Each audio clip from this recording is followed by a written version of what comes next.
Texas. You're in Texas. Yeah. You're from Texas. You're of Texas. I'm from Indiana, which basically is like Texas before they flattened it out. Same people, same vibe, I promise you. But let's get into how climate change will mess with Texas.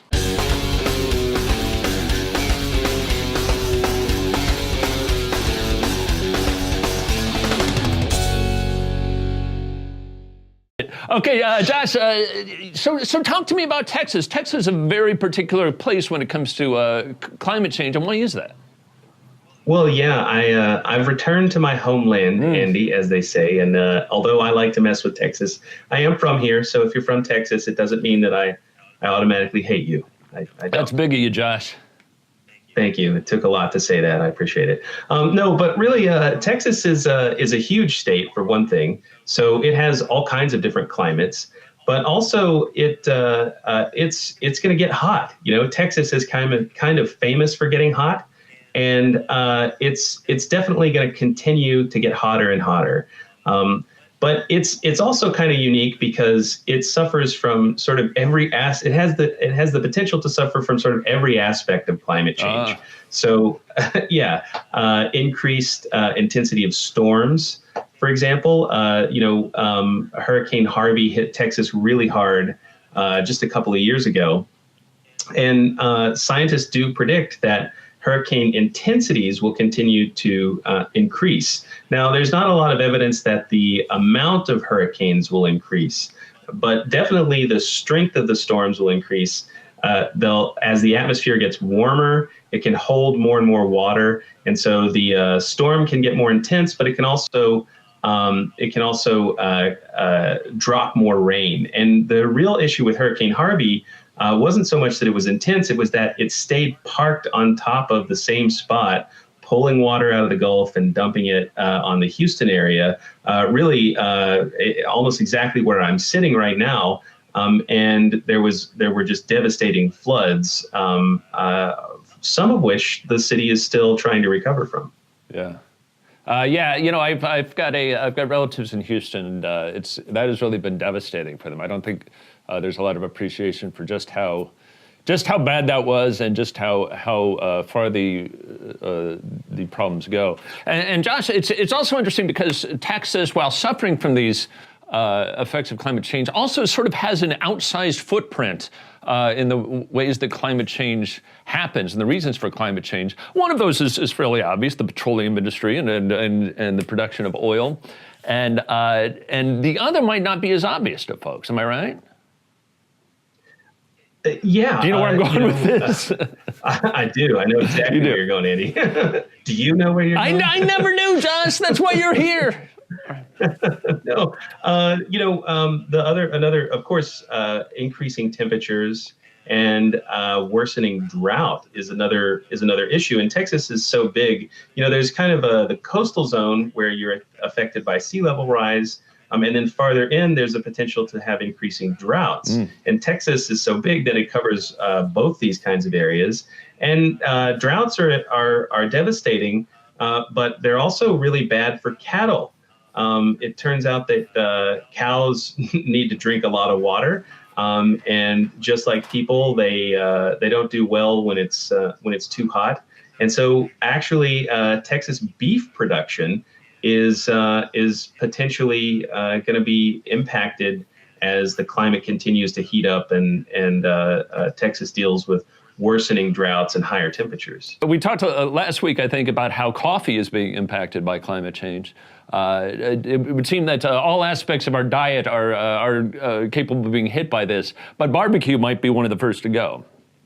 That's right. I mean, certainly the price of beef is going to go up as it gets harder to manage, and there's already some export of that industry out of Texas into Oklahoma and places that are farther north.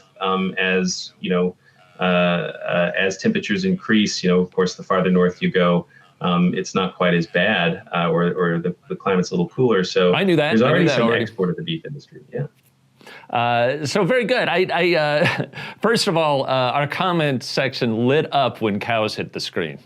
People are very excited about the cows, and I can't say I disagree. I think cows are very fun to look at, and I just like somebody just wrote moo, and I appreciate that because I agree. Yeah, that's my favorite comment so far. So Texas is really a unique place that way. It's also sort of as much part of the problem as it is a victim of the problem in sort of these outsized sort of ways, because everything really is bigger in Texas. Let's. One other thing that I wanted to talk to. Can we get a little bit into the surging seas aspect of this? You deal so much with sea level rise. As we talked about last week, the effects of sea level rise are much worse than I thought it was potentially. You were talking about hundreds of feet of potential sea level rise. What does Texas look like under these scenarios? Yeah, well, it's not hundreds of feet of rise, but it's hundreds of feet of beach loss for just a small amount of rise. And it's not just beach. So Texas, of course, has a huge coastline, and a lot of it is wetland areas. And these wetland areas, of course, are threatened by the rising seas. Now, wetlands are places where the plant life and the ecosystem can actually adapt to rising seas as long as it doesn't happen too quickly. And Texas's coastlines are in some ways managed, in some ways groomed, and it's going to be a real challenge as the oceans rise to keep all the wetlands alive, which of course are not just threatened by the rising seas, but also by development. And then also our coastal communities, which literally have the potential to be submerged as the levels rise. So Texas coastline is really a huge area. So you can see on the surging seas map. Remember, we talked about this website, climatecentral.org, has an app where you can go zoom in, and Houston is there. We started in Houston, and now we're zooming into Galveston, which is right down the coast here. Galveston has a lot of areas which will be affected with just 1 or 2 or 3 feet of sea level rise. And honestly, 3 feet of sea level rise is almost a certainty by the end of the century. And if you zoom in, you can actually see that the airport in Galveston, with 3 or 4 feet of sea level rise, will be flooded. Damn. Yeah, it's potentially a real huge issue here in Texas is sea level rise. It's also, I have terrible news, Joshua. It's also a huge issue now in Los Angeles. If you can see behind me, it's going to be different when you get back. Things have changed. Andy, I you know what's amazing is that your hair gel is still like keeping everything in place underwater there. You know, thank you for saying. I think I'm having a pretty good hair day on this episode. I'm pleased with it. It might be the angle. I don't know. Josh, I just saw an interesting comment on our feed that I want to hit real quick because I think it's controversial but compelling. It says that the effects of climate change are directly proportional to your wealth. And I think that can be taken one of two different ways. One is that if you are wealthy, you are more susceptible to the effects of climate change, which I would contest. But another way to look at it is that that economic development does in fact spur climate change, and that's one of the sort of conundrums that we find ourselves in. Does that match up with your understanding of the numbers? Well, yeah, sure. I mean, you know, the more you consume, the more energy you use, the bigger your sort of footprint in terms of the CO2 that you're putting in the atmosphere. But actually, in terms of the impacts, I would say it's inversely proportional. Yes. So people who have less wealth, especially poor countries that have a lot of people who live on the coastlines, you know, some very small nations in the Pacific, these small island nations, are actually facing the threat of being entirely wiped out by climate change. Essentially, their entire island could be submerged. So poorer nations and poorer people, even in this nation, have a lot harder time dealing with these impacts than wealthier ones. Indeed. And here's an interesting comment I'm seeing from one Clifton Neely, and I apologize we haven't got to more of your comments. We're trying to work those in here. I live in Texas, and I noticed the climate change. I clearly remember 30 years ago in October when in Dallas, Austin, San Antonio were much colder, and with ice covering the streets. Today, 30 years later, October is sunny and warm. And I know this is anecdotal and this is not the way science works, but I certainly feel like I see that everywhere I go. People talk about the winters are different, falls are different, the seasons are changing just in my personal memory as opposed to like sort of geological time. And I know I'm speaking very broadly here, but would you be able to speak to that? Does the data back those sorts of observations up? Because I know that's just anecdotes and not real evidence. But is that sort of change happening before our eyes? Is that backed by data? Yeah, it is. In fact, the 30 years is sort of the length of time over which you can really start to tell. And what's interesting is that wasn't actually true 30 years ago. The climate has started changing really in the last 30 or 40 years very, very rapidly. If you go back to the 70s or 80s, it was really just starting to begin to warm. I mean, it was measurable. We could see it. We could tell, with careful long instrument records. But today, it's becoming more and more obvious. And so people who remember the climate of 30 years ago, certainly it's changed. In fact, I like to think of it this way, that essentially every decade on the planet, we're creating a new climate. So the climate that we had of the 80s and 90s were different from the noughties and this decade, whatever you want to call it. Did you call it the noughties? That's right, the noughties. Ooh. Yeah, the noughties, not Spicy. 0, 02, 03, that's right. I love it. And one thing that strikes me also about Texas is that Texas has been something of an experiment in terms of policy.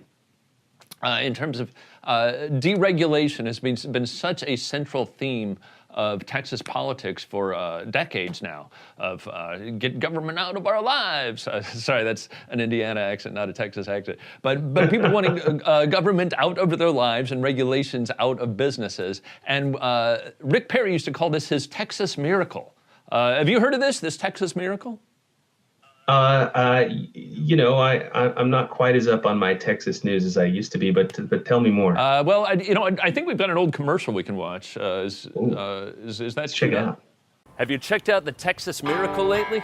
Check it out, partners. Rick Perry thinks big, so we're a state and an economy on the grow. And Texas has slashed its budgets, cutting things like wildfire protection that were just sitting there in the first place without... Rick Perry's Texas Miracle. Our chief export is irony. Come for the miracle, stay... Josh, I fooled you. That was a sketch, a bit of sketch comedy that I did. I call that the rosacea era. Do you know why I call it that? Brilliant, Andy. I never get tired of watching your sketches. They're hilarious. Hey, thanks, buddy. I think the whole complexion of the argument has changed since then. I started using Metrogel. It's helped a lot. So now let's talk a little bit. We're gonna hit some more audience questions and comments here, but let's talk a little bit just about what Texas is doing and what we're doing to respond to these situations in Texas. What is the future of solar, renewables, these sorts of ways to address that looking like in Texas right now? Well, yeah, Texas has a lot of opportunities for addressing climate change too. There's a lot of impacts. But being such a big state, there's a lot going on, and wind power is actually really, really important. T. Boone Pickens very famously here. I know, right? Everything's big in Texas, including our names, right? But wind farms and the development of wind as a significant source of energy. Texas is really on the forefront. We've had wind in California for quite a long time. We've had some windy spots, but here in Texas, they've done a lot of development of new windmills like this. These gigantic windmills where the blades are 50 or 50 feet long or the whatever. I don't know. They're big ass huge. blades. They're big Exactly. That's it. Yeah. So these are really becoming important in Texas, and so Texas is actually one of the leaders in development of new wind energy. Wow, yeah. That is quite a turnaround, and it seems like that we're starting to see something here. And this will make my fellow leftists very upset with me, I think. But we're starting to see capitalism kind of turn on this issue in the sense that it has been much more profitable to do coal and things like this up till now. But now we're seeing the point where these cost curves are starting to cross over each other, whereas coal is getting more expensive than solar and wind and these renewables. And that's the kind of shift that I think Texas can relate to. Am I right? Yeah, absolutely. And it has a lot of room to grow. Another big potential growth area in Texas is solar. I don't think there's a ton of solar here right now, but there's a lot of capacity for solar. It's hot, it's sunny. There's a lot of sun in Texas, and I think it actually has the most capacity for solar energy production of any state. So because it's so big, Josh. There's all that space just lying around. I know. The wide open range. Wide open range. George W. Bush has been clearing all that brush from these trails for so long. Now there's room for solar. That's right. That is very promising for the future. A lot of great comments. One that struck me just now is Texas is going to deal with climate change the only way Texas knows how to deal with anything, by threatening to succeed. To secede. By the way, if Texas wants to secede, please don't let Oklahoma hit you in the ass on the way out. That's all I have to say, Josh. I'm gonna leave it right there. You've been saving that one for years. Yeah, I literally have. That was good. Just for this moment when I can break that bit out. I want to. I think we should start moving towards a conclusion. We're getting towards that time in the day. But I'd like to wrap it up with a few summary comments and perhaps a few comments from our listeners. But Josh, if you could just hit us with your thoughts on sort of the state of things generally in Texas. Is there hope for a survivable Houston, say 50 years from now, 75 years from now? What would that look like? Well, yeah. I mean, I think Hurricane Harvey hit Houston incredibly hard, and I think there's, I think there's a growing awareness that climate change is real, that it's having an impact. And then the big thing I think too is that the growing business opportunities, like we talked about, T. Boone Pickens putting all those those wind farms out. That's a big deal. So I think we really have there's a lot of potential for Texas to do a lot of good in terms of addressing climate change. So, great. I'll stay a little optimistic. By the way, T. Boone Pickens, very wealthy man, apparently not wealthy enough to get that name changed. That is a shame. No. He should start a GoFundMe or the like. Josh, I want to throw this out here. I saw that the current administration, such as they are, is talking about taking money away from things like protecting forests here in California, protecting the Gulf area from the effects of sea rise, and taking that and putting it towards a wall. I don't know if you've heard about this idea that our president would apparently like to build a wall. Don't know if you've heard about that on the southern border. Josh, let me propose that there might be a better place for a wall. Yeah, to keep out the sea. Yeah, a seawall, right? Those are great. That's right. Yeah, the sea level is definitely rising. And of course, this is exactly the wrong time, in my opinion, to be taking money away from things that help us prepare and deal with climate change. Because we definitely have to try and avoid the worst increases in CO2, and we have to start trying to decrease our carbon footprint. But we also are going to have to deal with a certain amount of climate change. There's some that's already in the pipeline that we can't help. And it's definitely the wrong time to be trying to take money away from protecting us from natural disasters. Gosh, well said. Build the wall, the seawall, Maybe The seawall, we should exactly. tell Stephen Miller and his little gang of horribles that that sea monkeys are coming in across the border. We got to stop them. They're gonna come and take our jobs. But so I think that is getting us to the end of our week. And so, Josh, maybe we can just summarize things. I would like to toast to everyone who's left a message. We've got a bunch of comments. We've tried to get to some here on air, as it were, but we're going to try and get to some in text. We really appreciate you being here. We appreciate you leaving comments. We're going to continue this discussion weekly and try and explore the ways why we're all doomed. How you feeling, Josh? I'm feeling good, Andy. Here's to the end of the world, buddy. Here it is, buddy. It's I couldn't think of a better pal to spend it with. Good luck in Houston. Give them hell. Thanks a lot, man. I'm looking forward to having a good time and getting back to LA so we can do another one of these again soon. Great. Please find Hotpocalypse, Facebook, Twitter, SoundCloud, Vimeo, Stitcher. We're on every format because apparently you have to be. So we're trying to get the word out about climate and change and the level of our doomedness. Please like and follow us and share these videos so that we can spread the good word about what's going to happen to us all. Regardless of what happens, we love you, and thank you for being with us, guys. Josh and I'll see you next week. Thanks a lot. All right.